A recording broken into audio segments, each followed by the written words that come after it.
ভগবানকে যখন সংকল্প করা হয়েছে, সংকল্প মাত্রেন গৃহীতমিতি, সংকল্প করা মাত্রেই ভগবান তা গ্রহণ করেন। শ্রী গুরু সীতানাথ প্রেমানন্দ নিতাই।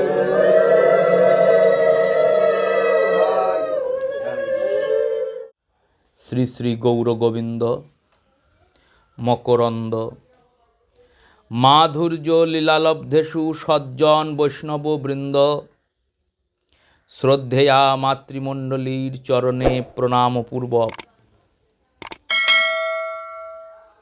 রাধারানীর অশেষ অনুকম্পায় শ্রীমদ্ ভাগবতের মাহাত্ম্যের যে অপরূপ লীলাস্বাদন আপনারা পূর্বদিন শ্রবণ করেছেন, তার পরের থেকে আমরা আজকে আস্বাদনের চেষ্টা করব। কুমার উচু অথ তে সব্রব্যক্ষং সপ্তাহ শ্রবণে বিধিম শয়ারশ্রুভিশ্চয় প্রায় সাধ্য বিধিস্মৃত। সনকাদিক কুমারগণ বললেন, হে নারদ, আমরা তোমাকে এই সপ্তাহ শ্রবণের নিয়ম বলছি। এই বিধিতে সপ্তাহ যজ্ঞের দ্বারা জীব কথা শ্রবণ করে কৃষ্ণ ভক্তি লাভে সচেষ্ট হয়। আপনারা ধারাবাহিকভাবে ভাগবতের মাহাত্ম্য শুনছেন, জানেন দেবর্ষিপাদ নারদ কলিযুগের প্রথমেই পৃথিবীতে আগমন করেছেন।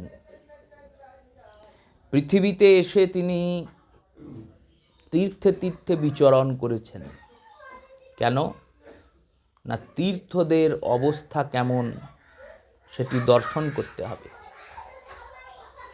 তীর্থে তীর্থে যখন বিচরণ করছেন, তখন দেখলেন তীর্থের মধ্যে পুণ্যের থেকে পাপের আধিক্য বেশি। ভগবানের ভক্তি পূজা ভজন সাধন কেউ করছে না।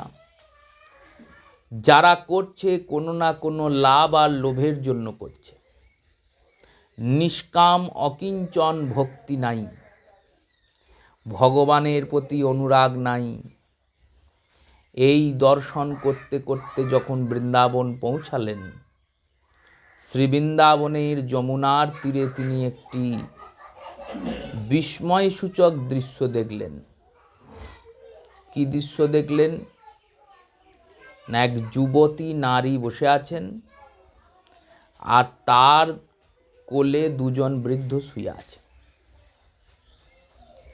আরও বিস্ময় জাগলো, ওই যুবতী নারীকে পরিবৃত্ত হয়ে গঙ্গা, যমুনা, সরস্বতী, নর্মদা, গোদাবরী আদি নদীগণ, প্রয়াগরাজ আদি তীর্থগণ, কেউ চামর ব্যঞ্জন করছেন, কেউ ছত্রের ধারণ করেছেন, বিভিন্ন প্রকারে ওই নারীকে সেবা করছেন। দেবর্ষিপাদ চলে যাচ্ছিলেন, ওই নারী মূর্তি দেবর্ষিপাদকে ডাকলেন, ভৌ ভৌ তিষ্ঠতি দেবর্ষয়ে, হে দেবর্ষি, কৃপা করে শুনুন, আমার বিপত্তি থেকে আমায় উদ্ধার করুন। দেবর্ষি বললেন, আপনার কি বিপদ? বললেন, আমার দুজন পুত্র বৃদ্ধ হয়ে গেছে। এই যে দুজন কোলে শুয়ে আছে, এরা দুজন আমার ছেলে, বুড়ো হয়ে গেছে। দেবর্ষি বললেন, এ তো হওয়া সম্ভব নয়। পিতামাতা বৃদ্ধ হবে, ছেলে যুবক হবে, এটাই প্রকৃতির ধর্ম। মাতা যুবতী আর পুত্ররা বৃদ্ধ হয়ে গেছে, এ কি করে হয়?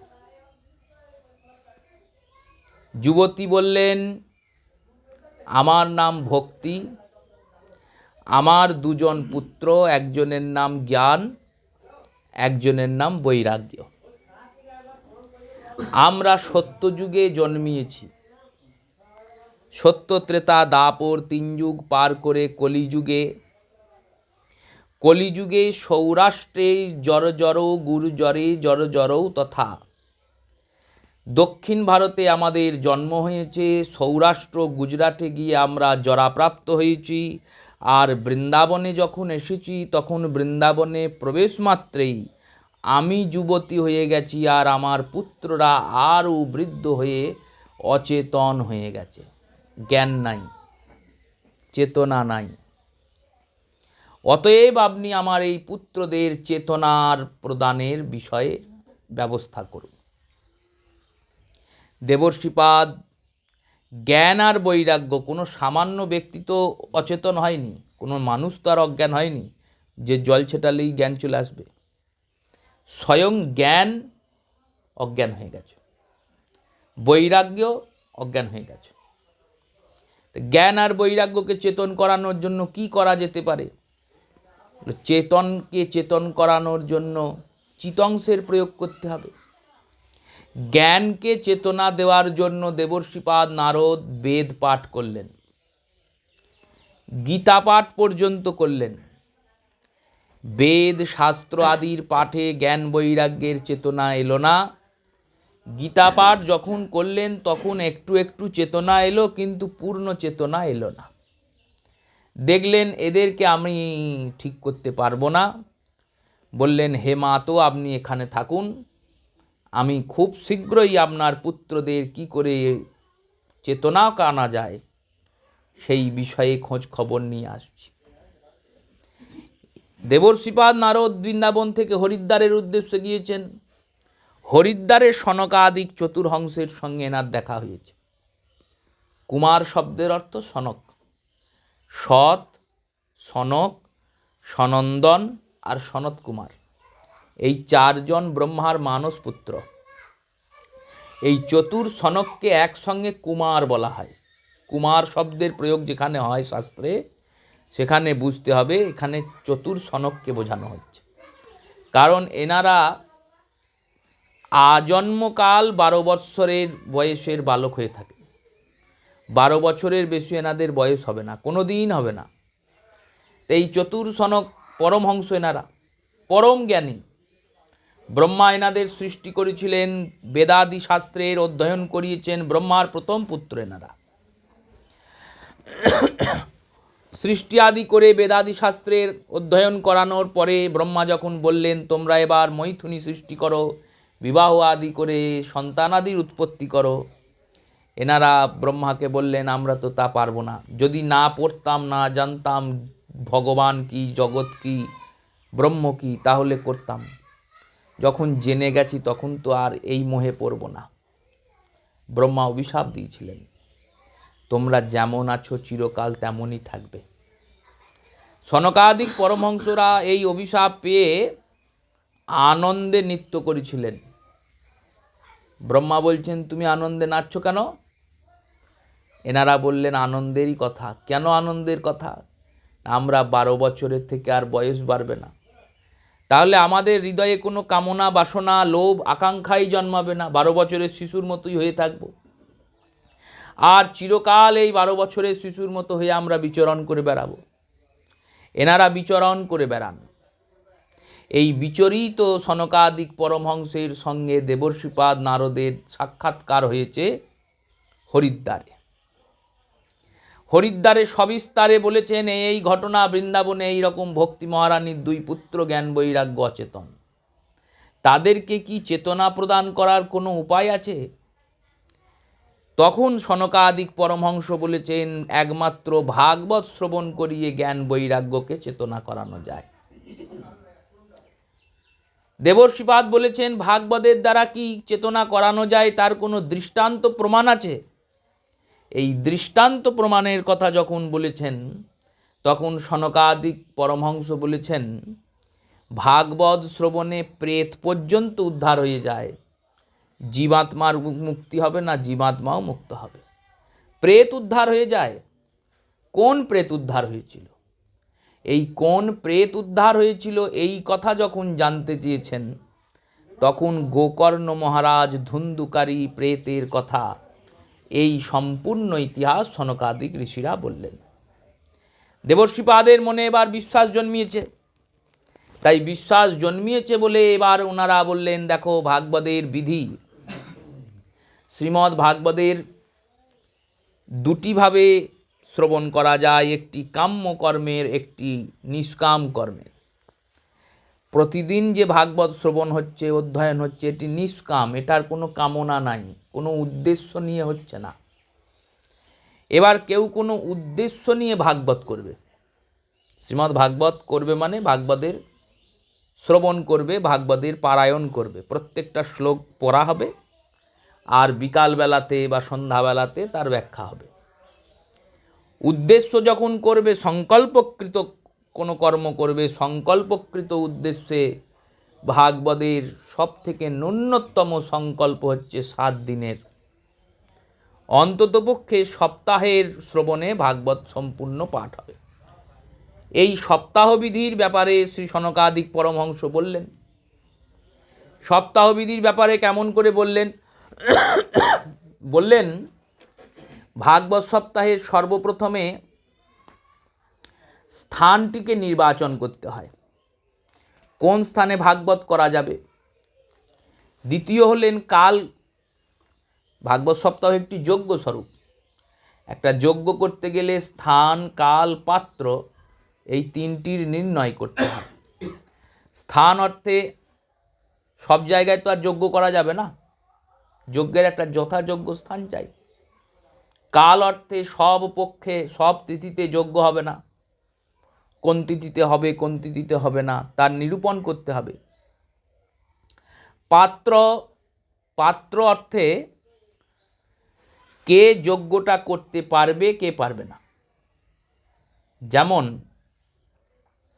রাজসূয় যজ্ঞ, অশ্বমেধ যজ্ঞ, এই যজ্ঞগুলি শাস্ত্রের বর্ণিত যজ্ঞ। এই যজ্ঞগুলো পয়সা থাকলেই করা যাবে না। কেন? বলে এগুলো করতে একমাত্র ক্ষত্রিয়ই পারেন, ক্ষত্রিয়ই এই যজ্ঞ করতে পারেন। যিনি ক্ষত্রিয় নন তিনি অর্থ থাকলেও করতে পারবেন না। কংসনারায়ণ রায় নামক এক জমিদার ছিলেন যশোরের নিকটে, শ্রীহট্ট জেলায়, বাংলাদেশে। এই কংসনারায়ণ রায় চিন্তা করলেন আমি রাজসূয় যজ্ঞ করব। ব্রাহ্মণদের ডাকলেন, ব্রাহ্মণদের ডাকার পরে চিন্তা করলেন আমি রাজসূয় যজ্ঞ করতে চাই।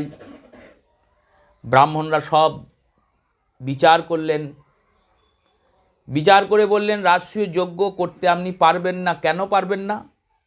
না, আপনি ক্ষত্রিয় সন্তান নন, আপনি কংসনারায়ণ রায়, বৈশ্যকুলে আপনার জন্ম, অতএব আপনি যজ্ঞ করতে পারবেন না। তাহলে রাজসূয় যজ্ঞের সমতুল কোনো কর্ম? তখন বাঁকুড়ার দুর্গামঙ্গল কাব্যের যেখানে উৎপত্তি, বিষ্ণুপুর, এই বাঁকুড়ার বিষ্ণুপুর নিবাসী রমেশ ভট্টাচার্য, যিনি দুর্গামঙ্গল কাব্য রচনা করেছিলেন, এখনও বাঁকুড়ায় দুর্গামঙ্গল কাব্য মহালয়ের দিন থেকে পাঠ হয় বিষ্ণুপুরে। তিনি রাজসূয় যজ্ঞের সমতুল একটি পূজার বিধির বর্ণনা করলেন, যে পূজাবিধিটি 15 দিনের পূজাবিধি। কোন 15 দিন? বোধ নবমী থেকে মহানবমী অবধি। এই বোধ নবমীর দিন নবমী কল্পে দুর্গার আরাধনা শুরু হবে। আশ্বিন মাসের কৃষ্ণপক্ষের নবমী তিথির দিনে প্রথম ঘট আসবে, ঘটে পূজা হবে চণ্ডী মণ্ডপে। এরপর মহালয়ার দিনে দেবীর বিশেষ পূজা হবে। ষষ্ঠীর দিনে বিল্লবৃক্ষের তলায় পূজা হবে।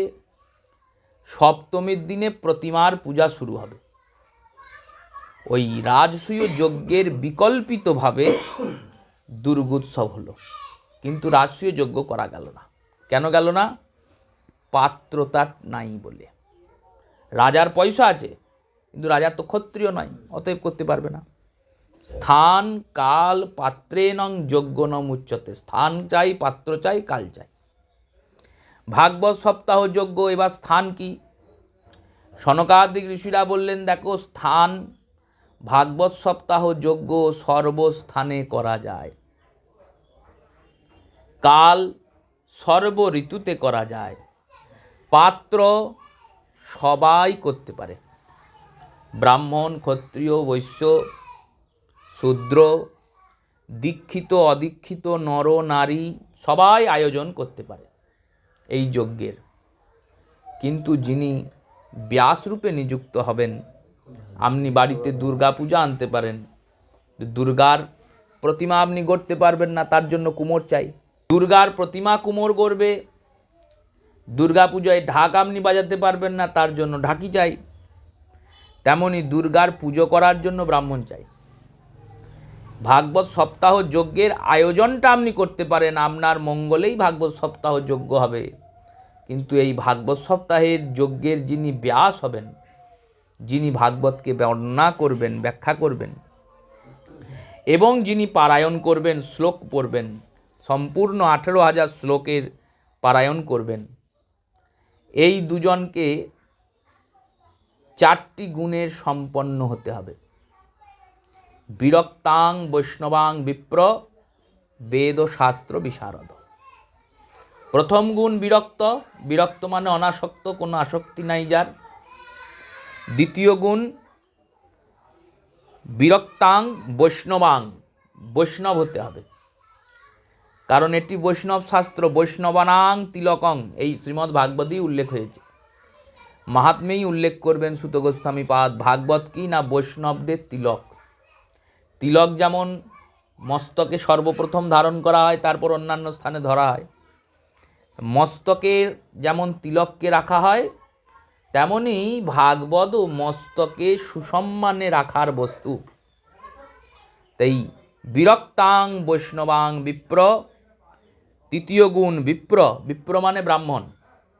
তাহলে ব্রাহ্মণ ছাড়া ভাগবতের ব্যাসরূপে নিযুক্তিকরণ হয় না। তাহলে এখন যে হচ্ছে, সর্বত্র হচ্ছে, তো এখন হলেও শাস্ত্র বললেন হয় না। বিরক্তাং বৈষ্ণবাং বিপ্র বেদ শাস্ত্র বিশারদ। আবার ব্রাহ্মণ হলেও হবে না, তাকে বেদ শাস্ত্রের বিশারদ হতে হবে, যেন সন্ধি প্রত্যয় ব্যাকরণের জ্ঞান থাকে। তবে সে ভাগবতরূপী এই সমুদ্রতল স্বরূপ শাস্ত্রকে অধ্যয়ন করতে পারবে, আস্বাদন করাতে পারবে। এবার এই ভাগবত সপ্তাহের জন্য কি প্রয়োজন?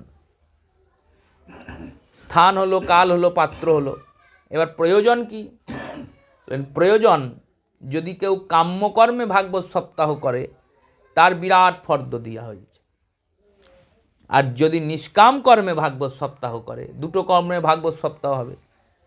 কারুর বাড়িতে ভূত প্রেতের বাঁধা আছে, কিছুতেই যাচ্ছে না, ভাগবত সপ্তাহ করলে চলে যাবে, অবশ্যই যাবে, যেতে বাধ্য।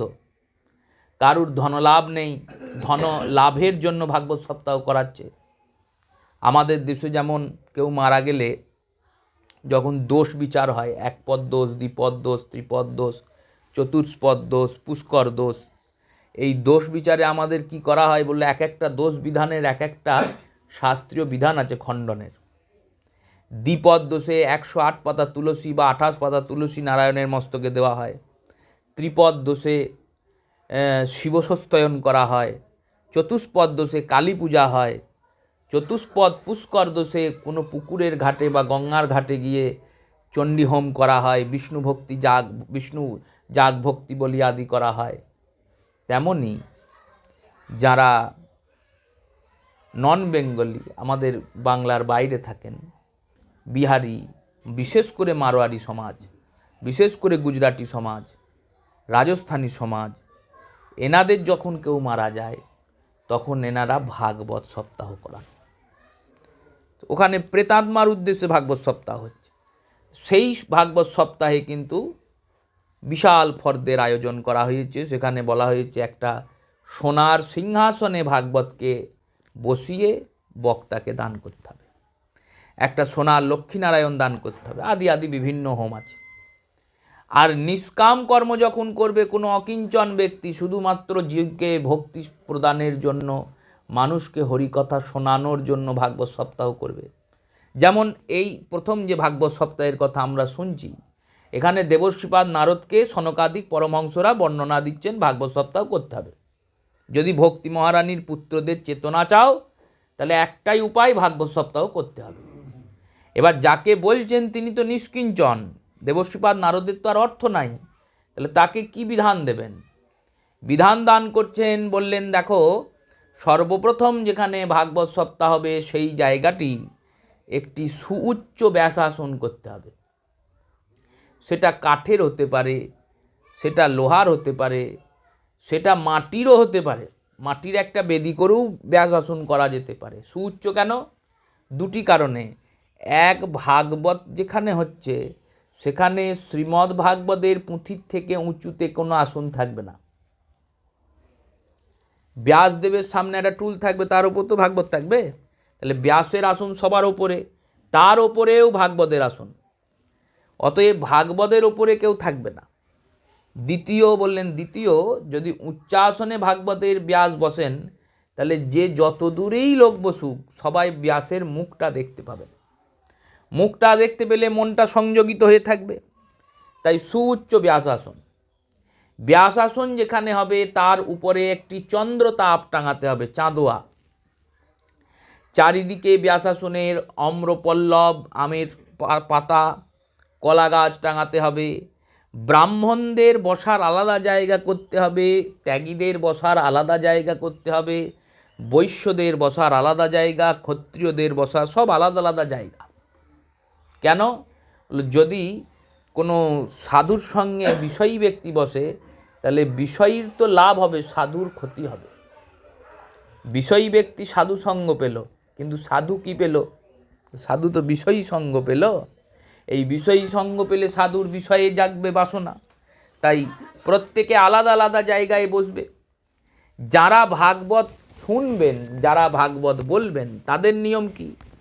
7 দিন পরিপূর্ণ ব্রহ্মচর্যের পালন করতে হবে। যিনি ভাগবত বলবেন তিনি 7 দিন হবিষ্যান্ন করবেন আর ভূমিতে শয়ন করবেন। যারা ভাগবত শুনবেন তারা যদি সম্ভব হয় হবিষ্যান্ন করবেন, আর যদি সম্ভব না হয় অল্প আহার করতে হবে। অল্প আহার কেন? যাতে নিদ্রা না আসে, ঘুম আসবে বেশি আহার করলে। তাই এই সমস্ত বিধি শ্রী সুখদেব গোস্বামীপাদ বর্ণনা করছেন। সুত গোস্বামীপাদগণ এই সব বিধিগুলি বললেন। সুত গোস্বামীপাদ বলছেন, সুত উবাচ ইতুক্ত্বাতে মহাত্মানং প্রচুর ভগবদীম কথাম সর্বপাপ হরাপুণ্যং ভক্তি মুক্তি প্রদায়িনীম। সুত বললেন, হে সনক, এই কথা বলে মহামুনি সনক আদি কুমারগণ 1 সপ্তাহ ধরে বিধিমতে সর্বপাপ বিনাশিনী, পরম পবিত্র, মোক্ষপ্রদায়িনী, ভোগপ্রদায়িনী ভাগবতীয় কথা প্রবচন করেছিলেন। সমস্ত প্রাণী নিয়ম মতো এই প্রবচন শ্রবণ করে। আর এই শ্রবণ করার পর কি হলো?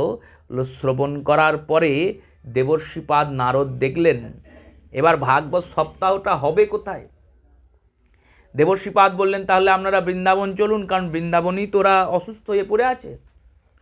সনকাদিক ঋষিরা বললেন, দেখো যে ব্যক্তির নামে সংকল্প হচ্ছে সেই সংকল্পটা যেখানেই হোক আর ব্যক্তি যেখানেই থাকুক, সংকল্প করা হচ্ছে মানেই কর্ম হয়ে গেল। দৃষ্টান্ত দিয়েছেন এখানে শ্রীধর গোস্বামীপাদ। এক দীন দরিদ্র ব্রাহ্মণ, তার ইচ্ছা হয়েছে আমি জগন্নাথকে একটি মণি উপহার দেব, ভেট দেব। সারা জীবনের পুঁজি জোগাড় করে তিনি একটা মণি ক্রয় করেছেন। এবার ওই মণিটা ক্রয় করে তিনি যাচ্ছেন পুরীধাম জগন্নাথকে দেব। এই গ্রাম থেকে যখন যাচ্ছেন 10টা 5টা লোক জিজ্ঞেস করেছে, কোথা চললে ভাই? তিনি সবিস্তারে সব বলেছেন। কথাটা ছড়াতে ছড়াতে চোরেদের কানে গিয়ে পৌঁছিয়েছে। দস্যুরা চিন্তা করেছে ও বেটার কাছে মণি আছে, যদি আমরা মণিটা কেড়ে নিতে পারি আমাদের লাভ। তখনকার দিনে হেঁটে হেঁটে যেতে হতো। এবার ইনি যাচ্ছেন চলতে চলতে, রাত্রিবেলাতে ডাকাতের দল এনার পিছু নিয়েছে। ইনি ছুটছেন, ডাকাতের দলরা ঘোড়া নিয়ে ছুটছে।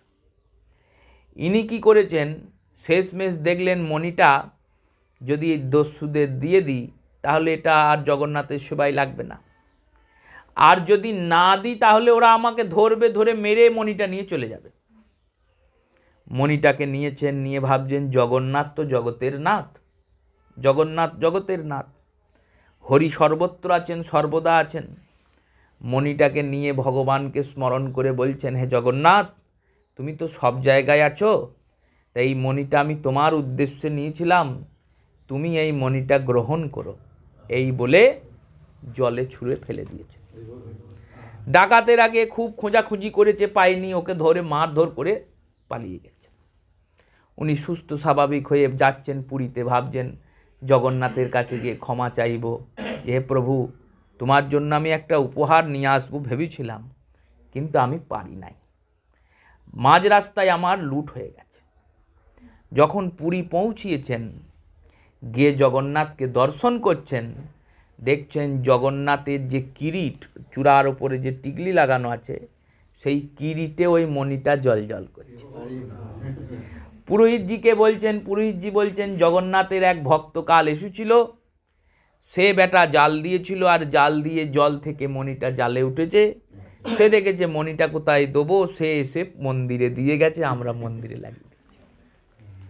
ভগবানকে যখন সংকল্প করা হয়েছে, সংকল্প মাত্রেনং গৃহীতমিতি, সংকল্প করা মাত্রেই ভগবান তা গ্রহণ করেন।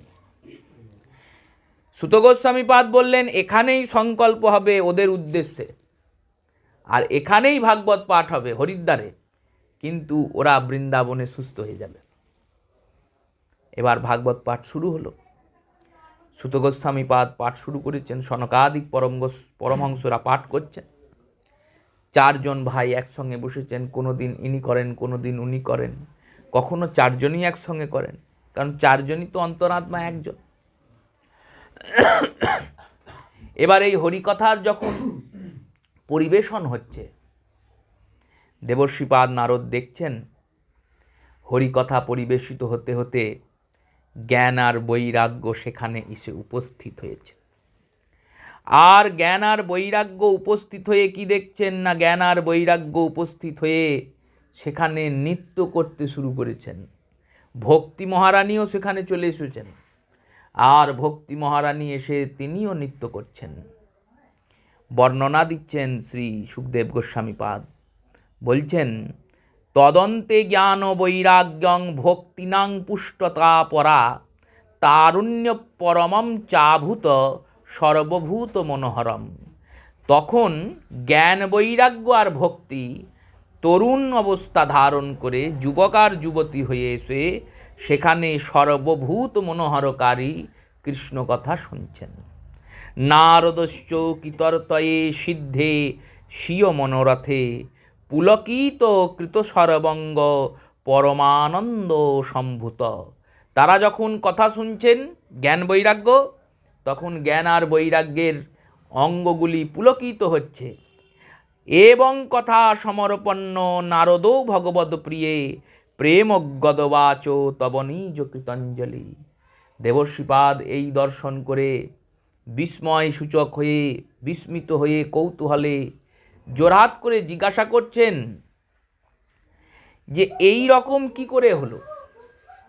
ভগবানের কথা তো এখানে হচ্ছিল, আর সেই কথার সংকল্প করা হয়েছিল যে জ্ঞান বৈরাগ্য যাতে চেতনা পায়। এরা চেতনা পেয়েছে তো তাই নয়, এরা চেতনা পেয়ে তরুণ হয়ে গেছে আর হরিদ্বারে চলে এসছে বৃন্দাবন থেকে। এবং যতক্ষণ হরিকথা চলছে ততক্ষণ এনারা নৃত্য করছেন, ততক্ষণ এনারা আনন্দ করছেন।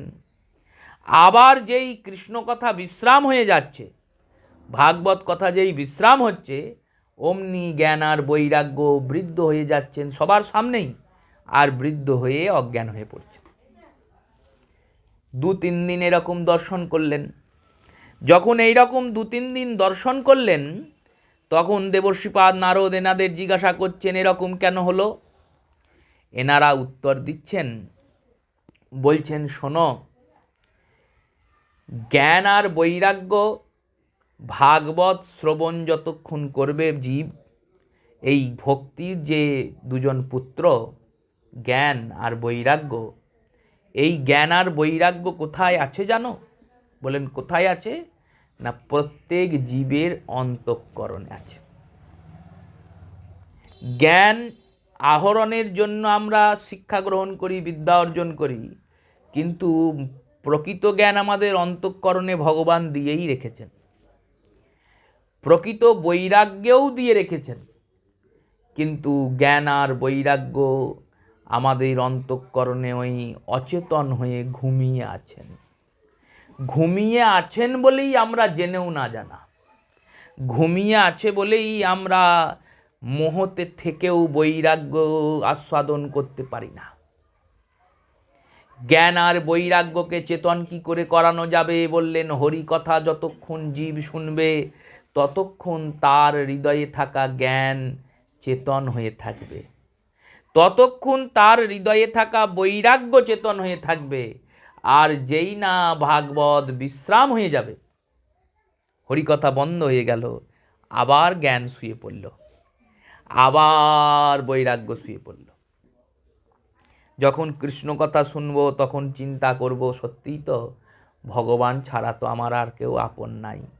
তাহলে আজ থেকে আমরা ভগবানকেই ধরব। এই যে চিন্তা, এই চিন্তাটার নাম জ্ঞান।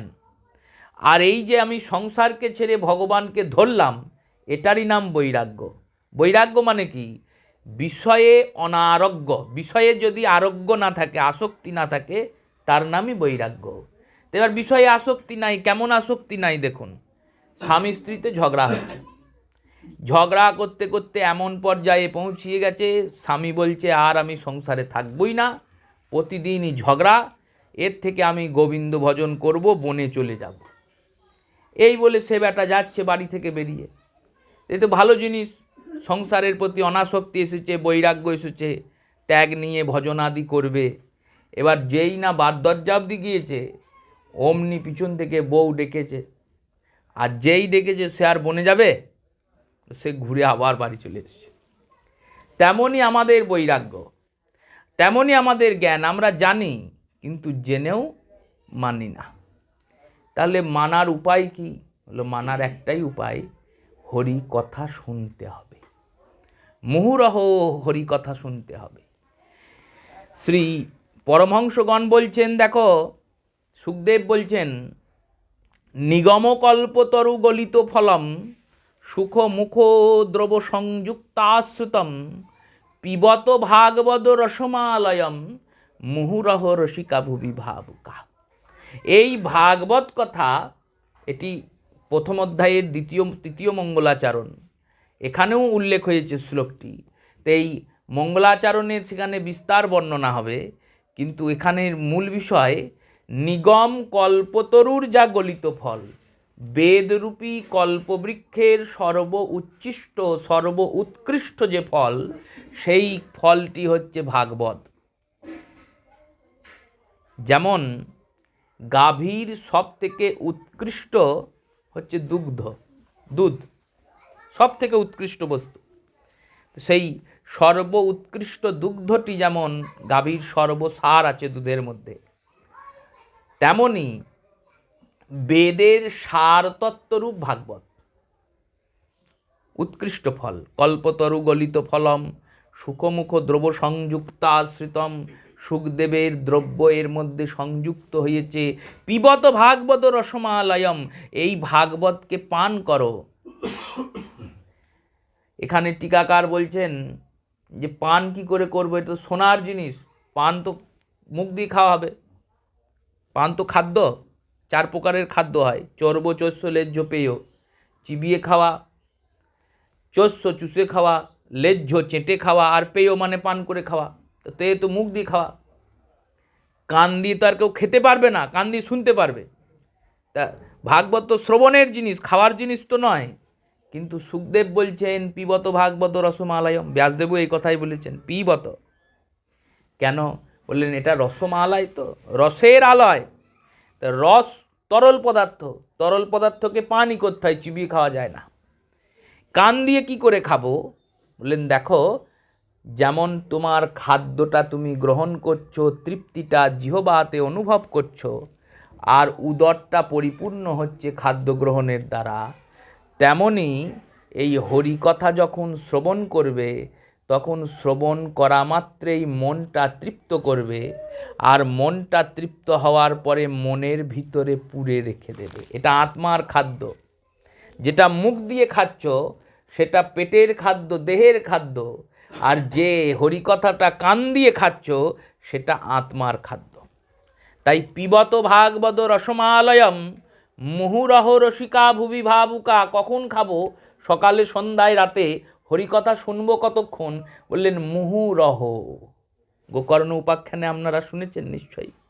গোকর্ণজি যখন ধুন্ধুকারীকে উদ্ধার করলেন, উদ্ধার করার পরে বিমান এলো। বিমানের সারথিকে গোকর্ণ বললেন, ধুন্ধুকারী তো একা কথা শোনেনি, 7 দিন ধরে যে হরিকথা হয়েছে বাঁশের ভিতরে থেকে ধুন্ধুকারী শুনেছে। প্রেত 7টা গিঁট ফেটেছে, প্রথম দিন প্রথম, দ্বিতীয় দিন দ্বিতীয়, এইভাবে 7 দিনে 7টা গিঁট ফেটেছে। সে পরিপূর্ণ পাপ মুক্ত হয়ে বৈকুণ্ঠের পার্ষদ হয়ে গেছে। কিন্তু ও তো একা শোনেনি, গ্রামবাসীরাও তো শুনেছে। তাহলে বিমান একটা এলো কেন? গ্রামবাসীদের জন্য বিমান কই? সারথি উত্তর দিয়েছিলেন। সারথি বলেছিলেন বিমান আসে নাই। কেন না এনারা শুনেছেন, ধরে রাখতে পারেন নাই। আর ও শুনেছে আর ধরেও রেখেছে। কেমন করে শুনেছে জানো? কেমন করে না, গরু যেমন করে খায়, ধুন্ধুকারী তেমন করে হরিকথা খেয়েছে। ধুন্ধুকারী তেমন করে হরিকথাকে পান করেছে। কেমন করে পান করেছে? যতক্ষণ বক্তা বলে গিয়েছেন ততক্ষণ মনটাকে কথাতে একাগ্রচিত্ত করে সব কথা শুনে গেছেন। সব কথা শুনে গেছেন। এবার শুনে যাওয়ার পরে যখন কথা বিশ্রাম হয়ে গেছে, সবাই চলে গেছে, সে তো প্রেত, সে তো কোথাও যাবে না, ওই বাঁশের মধ্যেই থাকবে। সে যেটা শুনেছে সেটাকে পুনরায় মনে মন্থন করেছে। যেমন গরু যখন খায়, গরুকে তো সারাদিন খেতে দিলে সারাদিনই খাবে, মালিক তো সারাদিন দেবে না। যতক্ষণ মালিক দিচ্ছে ও ততক্ষণ খেয়ে নিচ্ছে। খেয়ে নেওয়ার পর যখন দেখছে আর মালিক খেতে দিচ্ছে না, এবার কি করবে? বললো ওই খাবারটা মুখে নিয়ে আসবে। আর মুখে নিয়ে সেটাকে চিবিয়ে চিবিয়ে চিবিয়ে চিবিয়ে ওর যে রসটা, ওর যে স্বাদটা, সেই স্বাদটার তৃপ্তিটা তখন পাবে। তেমনই যখন হরিকথা কোথাও পরিবেশিত হবে, তখন আমাদের উচিত একবারে আপাদমস্তক কৃষ্ণ কথাটা শুনে নিলাম। শুনে নেওয়ার পরে চিন্তা করতে হবে কি শুনলাম, তার মধ্যে কি রস লুকিয়ে আছে। রসটা পাবো কি করে? বললেন যাবতম ইক্ষুদণ্ডম চোষতিম চরবতিম ইতি। যেমন আখের দণ্ডের ভিতরে আপাদমস্তক রস ভরা আছে, কিন্তু কই গায়ে, আখের গায়ে হাত দিলে তো রসে চ্যাটচ্যাট করে না, রস গড়ায় না, তো গড়াবে না। ওই আখের দণ্ডটাকে তুমি যখন দাঁত দিয়ে চিপবে তখন রস পাবে। তেমনি এই কৃষ্ণ লীলার আস্বাদন কখন পাবে? যখন মনে মনে এটাকে চিন্তা করবে, তখন এই লীলার রসটা তুমি ভোগ করবে। তাই মুহুরহ রসিকা ভুবি ভাবুকা, মুহূর্তে মুহূর্তে এই রসটাকে উপভোগ করতে হবে। এই ভাগবতের আস্বাদন করিয়ে সুখদেব সনকাদি ঋষিরা বলছেন, শোনো ভাগবত কি। শ্রীমদ্ ভাগবতম পুরাণ তিলকম যদ বৈষ্ণবানাং ধনম যস্মিন পরমং সমবল জ্ঞান পরং পিয়তে যত্র জ্ঞান ভক্তি সহিতং নৈমাস বিস্কৃতম তস্মাশ্চনং প্রণপষ্ঠ বিচার পর ভক্তি বিমুচ্চন। শ্রীমদ্ ভাগবতম, এই শ্রীমদ্ ভাগবত পুরাণ তিলকম, পুরাণদের তিলক, আর যদ বৈষ্ণবানাং ধনম, বৈষ্ণবদের ধন এটি, সম্পদ এটি। এই ভাগবত সপ্তাহ সনকাদি ঋষিরা শ্রবণ করালেন। শুনতে শুনতে যখন কৃষ্ণ জন্মলীলার আগমন হলো, ভাগবতের ক্রম অনুযায়ী কৃষ্ণ জন্ম 10ম স্কন্ধে, 5ম দিনে যখন কৃষ্ণ জন্ম মহোৎসব শুরু করেছেন বর্ণনা, তখন দেবর্ষিপাদ নারদ দেখছেন স্বয়ং ভগবান হরিকথার আসরে উপস্থিত হয়েছেন। স্বয়ং ভগবান এসে হরিকথা শুনছেন। দেবর্ষিপাদ ভগবানকে জিজ্ঞাসা করলেন, প্রভু তুমি যে এখানে এলে, তুমি এসে হরিকথা শুনছ, তাই হরিকথা শুনছ, তুমি কেন এলে প্রভু? গোবিন্দ বললেন, কেন এলাম জানো? কেন না, আমার শাশ্বত বাণী, না হং তিষ্ঠামি বৈকুণ্ঠে যোগিনাং হৃদয়ং নচ যত্র মদভক্তা গায়তি তত্র তিষ্ঠামি নারদ। হরিকথাতে ভগবান এসেছেন, কেমন করে এসেছেন জানেন? নর্তত মধ্যে ত্রিমকম তত্র ভক্তিকিনাং নটবত সুজসিতম অলৌকিক কীর্তনামদীক্ষ হরিং প্রসন্নহি ব্রচীবৃত। দেবর্ষি নারদ দেখছেন সকলের মধ্যে পরম তেজস্বী ভক্তি জ্ঞান বৈরাগ্য নর্তকের মতো নৃত্য করতে লাগলো। এই রকম অলৌকিক কীর্তন দেখে তখন ভগবান প্রসন্ন হলেন আর বলতে লাগলেন। কি বললেন ভগবান? মতো বরং ভগবদাধৃণং প্রীত কথা কীর্ণত্ব সম্প্রতে সূত্রবেনং তত্রিপন্নং প্রমচ্চিত হরিমুচরতে। যেখানে ভাগবদীয় কথা আস্বাদন হবে সেখানে গিয়ে আমি অবস্থান করব। যত্র মদভক্তা গায়তি তত্র তিষ্ঠামি নারদ। যেখানেই আমার ভক্তরা আমার গুণগান করবে সেখানে আমি যাবই, থাকবই। দেবর্ষি নারদ বললেন, প্রভু তুমি থাকবে কোথায়? তুমি বসবে কোথায়? সবার আসন তো ঠিক করা হয়ে গেছে। সনকাদিক ঋষিরা বলেছেন এর আসন এই দিকে হবে, ওর আসন ওই দিকে হবে, ব্রাহ্মণদের আসন ওখানে হবে, বৈশ্যদের ওখানে, ক্ষত্রিয়দের ওখানে, শূদ্রের ওখানে, রাজার ওখানে, ভিখারির ওখানে, সন্ন্যাসীর এখানে, সব বলে দিয়েছেন নরদের এখানে, নারীদের এখানে। তোমার আসন তো কেউ করে নাই। গোবিন্দ বললেন, আমি ভক্তদের হৃদয়াসনে বসে হরিকথা শুনব। ভক্তদের হৃদয়াসনে বসে আমি হরিকথা শুনব। এই হরিকথার আস্বাদন করালেন। আর হরিকথা আস্বাদন করিয়ে সুখদেব গোস্বামীপাদের এই কলিযুগের ৩০ বৎসরের একটু বেশি পার হলে ভাদ্র মাসের শুক্ল নবমী তিথিতে এই কথার আরম্ভ হয়েছিল। শ্রী সুখদেব গোস্বামীপাদ ভাদ্র মাসের শুক্ল নবমী অর্থাৎ রাধাষ্টমীর পরের দিন পরীক্ষিত রাজনকে এই ভাগবতী কথা শ্রবণ শুরু করিয়েছিলেন। আর পূর্ণিমার দিন সুখদেব গোস্বামীপাদ কর্তৃক যে ভাগবতীয় কথা তা বিশ্রামিত হয়েছিল, এর বিশদ বর্ণনা শ্রীমদ্ ভাগবতের প্রথম স্কন্ধের থেকে আমরা আস্বাদন করব। আজকে এখানেই বিশ্রাম দিই। আজকের মতো এখানেই মাহাত্ম্যের বিশ্রাম হলো। এই এতক্ষণ আপনারা যা শুনলেন সবটাই ভাগবতের মাহাত্ম্য। এই মাহাত্ম্যে একটাই সিদ্ধান্ত করেছেন ভগবান, বলেছেন যেখানে ভগবানের এই কথা হবে সেখানে ভক্তি জ্ঞান বৈরাগ্য চেতন থাকবে, আর ভগবান স্বয়ং ভক্তদের হৃদয়ে বসে হরিকথা শুনবেন। তাই সেই গৌর গোবিন্দের চরণে যাতে রতি হয়, মতি হয়। আজকে শুভ পুত্রদা একাদশী, হরিবাসর। হরিবাসর শব্দের অর্থ এই একাদশী ব্রতের একটি নাম হরিতোষণ ব্রত। ভগবান হরি অতিশয় তুষ্ট হন একাদশী ব্রত রাখলে। কেন তুষ্ট হন? এই ভগবানের নিঃশ্বাস থেকে একাদশীর উৎপত্তি, ভগবানের অঙ্গ থেকে উৎপত্তি, তো তাই ভগবান বলেছেন যে একাদশী যেমন আমার প্রাণ থেকে উৎপত্ত, নিঃশ্বাস মানে প্রাণ, শরীরে 5টা প্রাণ আছে, এই প্রাণ থেকে যেমন একাদশী উৎপত্ত, তেমনি যারা একাদশী করে, দ্বাদশীতে পালন করে, একাদশী দ্বাদশ্যাং মম প্রাণ প্রিয় তিথিম, একাদশী আর দ্বাদশী আমার প্রাণপ্রিয় তিথি। আমাদের যেমন দুটি নাসিকা দিয়ে আমরা একটা বায়ু গ্রহণ করি, একটা বায়ু প্রেরণ করি, তেমনি একাদশী আর দ্বাদশী ভগবানের 2 নাসিকা থেকে উৎপত্ত, নিঃশ্বাস প্রশ্বাসের মতো। একাদশী আর দ্বাদশী যারা পালন করে তাদেরকে আমি যেমন একাদশী দ্বাদশী আমার প্রাণপ্রিয়, যারা একাদশী দ্বাদশী করে তারাও আমার প্রাণপ্রিয়। এই ব্রতের নাম হরিতোষণ। এবার এই হরিতোষণ ব্রতের একাদশী 4টে বিধি আছে। প্রথম বিধি উপবাস। উপবাস মানে নির্জলা, খাওয়া উচিত নয়, জল খাওয়া উচিত নয় একাদশীর দিন।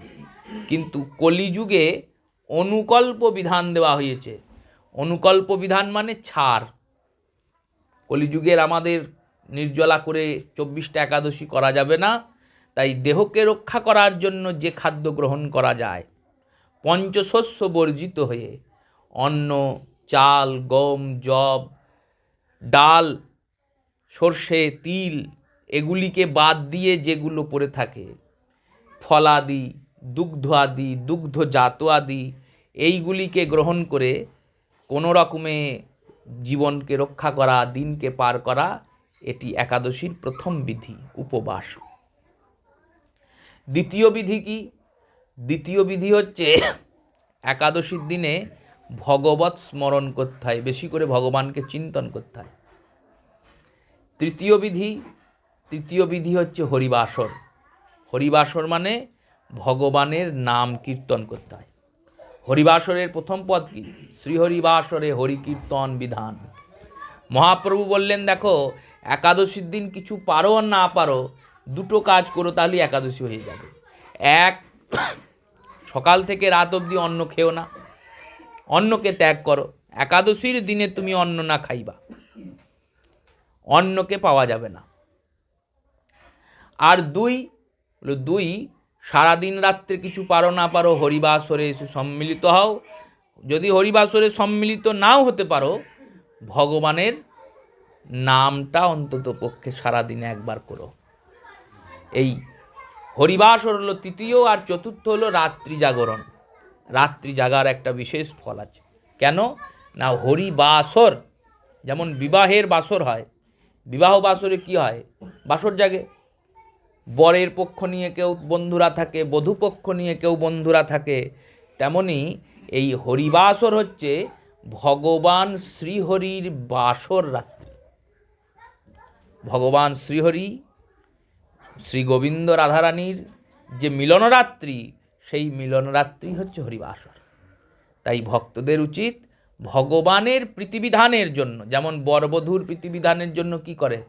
বর আর বধূকে প্রীতিবিধান করার জন্য, ভালো লাগার জন্য গান করে, বাজনা করে, নাচ করে, এসব করে। তো তেমনি গোবিন্দের প্রীতিবিধানের জন্য কৃষ্ণ নাম করে সারা রাত্রি জাগরণের নাম হরিবাসর। সেই শুভ হরিবাসর আজকে আমাদের যাতে ভগবানের চরণে রতিমতি হয়, সর্বশেষ ওই যুগল চরণে গতি হয়, এই রূপবিলাস যুগলের চরণে জানিয়ে প্রত্যেক শ্রোতা মতা মঙ্গল চরণে প্রণামপূর্বক অদ্যকাল হরিকথা অবসর দিলাম। শ্রী গুরু প্রেমানন্দে সীতানন্দিতাই গৌর হরি বল।